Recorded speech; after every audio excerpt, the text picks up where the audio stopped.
Dans une précédente vidéo, nous avons exploré les techniques de connexion des panneaux solaires en série ou en parallèle en examinant les avantages et les désavantages de chaque méthode. Toutefois, ces explications se rapportaient à des panneaux identiques. Dans la réalité, il est courant de devoir connecter des panneaux solaires présentant des caractéristiques divergentes, telles que la tension, le courant, la puissance ou la marque. La connexion de panneaux différents n'est pas sans conséquences. C'est pourquoi, aujourd'hui, nous étudierons divers exemples pour déterminer comment les connecter efficacement afin de minimiser les pertes de performance et les erreurs de câblage. Avant de commencer, pensez à vous abonner à la chaîne, à cliquer sur le petit bouton like et n'hésitez pas à poser vos questions en commentaire. Avant de plonger dans les exemples de connexion de panneaux aux caractéristiques disparates, rappelons ici les fondamentaux d'une connexion en série avec deux panneaux d'une puissance de 305 watts, chacun ayant une tension de 32,5 volts et un courant de 9,38 ampères. Petite digression, je rappelle également l'application de la formule P égale U fois I, où la puissance équivaut à la tension multipliée par le courant, ce qui signifie que 32,5 volts multiplié par 9,38 ampères donne environ 305 watts.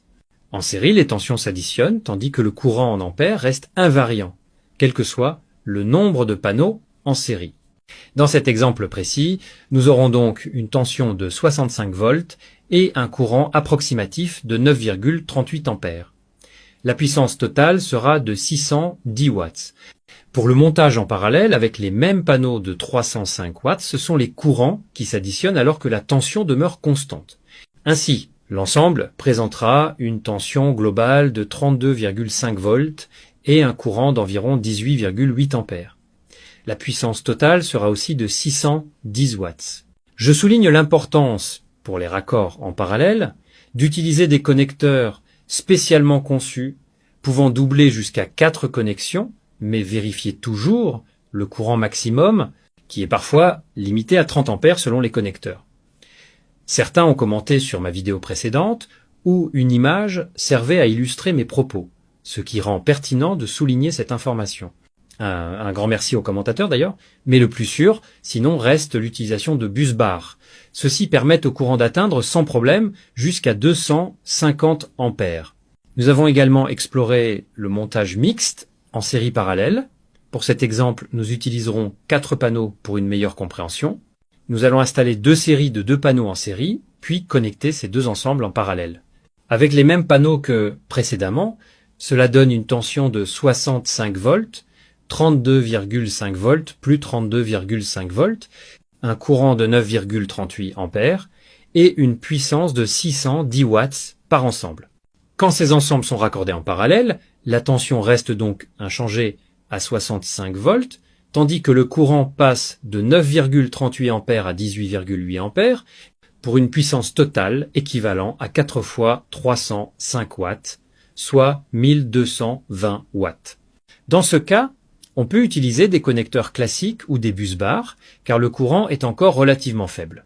Pour une compréhension approfondie des avantages et des incommodités des montages en série par rapport au montage en parallèle, je vous incite à visionner ma vidéo précédente sur ma chaîne.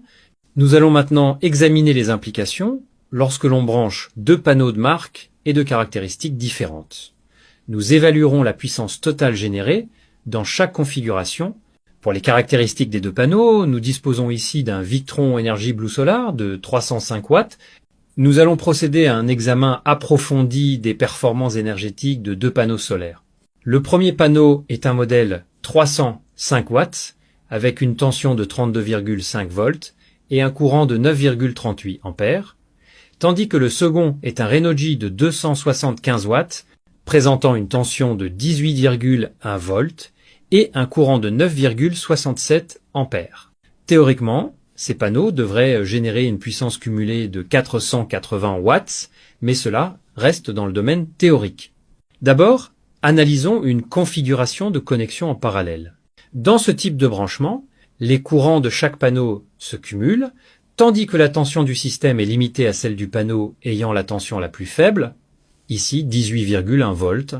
Ainsi, en ajoutant les courants, soit 9,67 ampères plus 9,38 ampères, nous obtenons un total de 19,5 ampères. La puissance totale se calcule donc en multipliant 18,1 volts par 19,5 ampères, ce qui aboutit à 344,8 watts. L'efficacité, par rapport à la puissance totale théorique, atteint donc seulement 60 et 11,83%, indiquant une perte significative de rendement. Examinons maintenant une configuration en série. Dans une connexion en série, les tensions s'additionnent, cependant, le courant total est limité par le panneau avec le courant le plus faible. Ce qui nous donne une tension totale de 32,5 volts, ajoutée à 18,1 volts, tandis que le courant reste à 9,38 ampères, étant la valeur la plus faible. La puissance totale sera calculée en multipliant 50,6 volts par 9,38 ampères, résultant en 474,6 watts. Dans cette disposition, l'efficacité par rapport à la puissance théorique est nettement meilleure, atteignant 98,87%.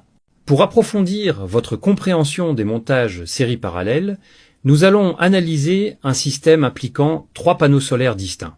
Le panneau a une affiche des caractéristiques de 305 watts, 32,5 volts et 9,38 ampères.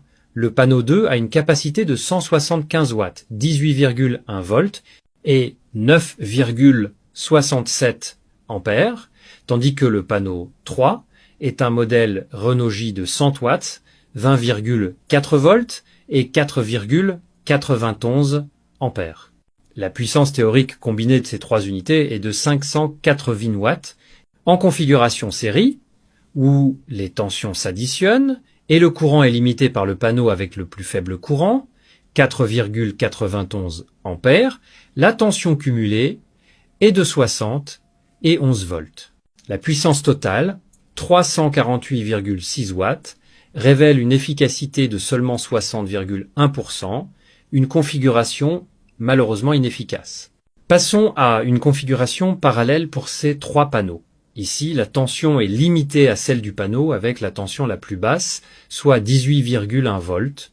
Le courant total s'élève à 23,86 ampères après addition des courants individuels.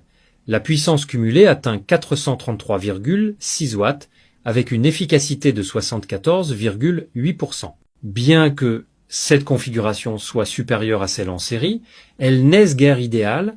Troisième option pour tenter d'optimiser cette installation, diviser l'ensemble en deux groupes selon le scénario suivant. Groupe 1 en série avec les panneaux 2 et 3.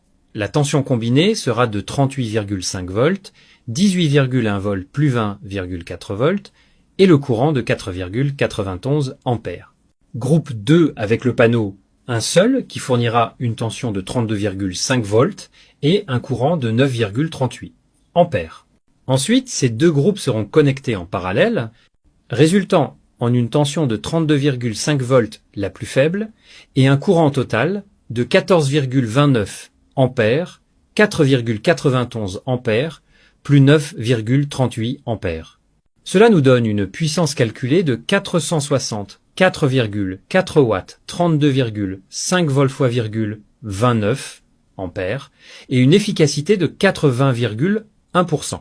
Bien que ce soit la configuration la plus optimale sans ajouter de dispositif, elle reste insuffisante dans ce cas précis. Pour ce type de configuration, l'utilisation de deux régulateurs MPPT distincts est souvent la solution optimale lorsque les panneaux ont des caractéristiques très différentes. Voici la meilleure configuration avec deux groupes, un régulateur MPPT connecté aux panneaux 1 et 2 en série, résultant en une tension totale de 50, 6V, un courant de 9,38 ampères et une puissance totale de 474,6 watts. Cela confère une efficacité presque parfaite de 98,7%, quasiment sans perte. Le second régulateur MPPT connecté uniquement au panneau 3 délivrera 100 watts avec un rendement optimal sans aucune perte. Le tableau suivant résume toutes les variantes de branchement testées et indique celle qui est la plus efficace. Les avantages de cette configuration, avec deux régulateurs MPPT, sont nombreux. Chaque régulateur peut fonctionner à son point de puissance maximale, sans être impacté par les tensions ou courants différents, éliminant ainsi les limitations imposées par les panneaux les plus faibles. Vous pouvez également ajouter d'autres panneaux similaires à chaque régulateur ultérieurement. Chaque régulateur gère une entrée optimisée, évitant les déséquilibres énergétiques. Consultez la description de cette vidéo pour plus d'informations. Pensez à vous abonner à la chaîne, à liker la vidéo et n'hésitez pas à poser vos questions en commentaire.